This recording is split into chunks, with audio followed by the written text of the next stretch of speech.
ముందుగా గౌరవ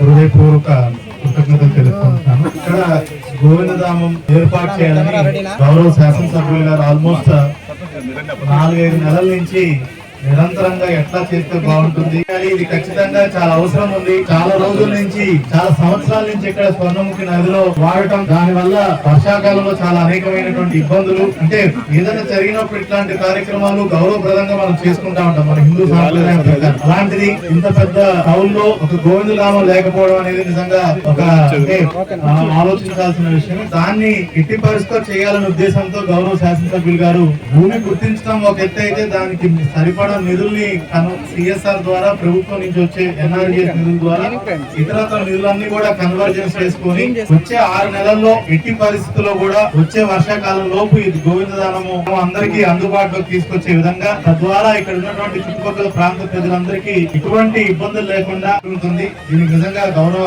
శాసనసభ్యులు గారికి వారు చేసిన కృషికి కృతజ్ఞతలు మరొకసారి తెలుపుకుంటూ, మంచి కార్యక్రమం కోసం ఈ రోజు పిలిచారు, దానికి కృతజ్ఞతలు తెలుపుకుంటూ, మంచి కార్యక్రమాన్ని పిలిపినందుకు ధన్యవాదాలు తెలుపుతున్నాను. Thank you.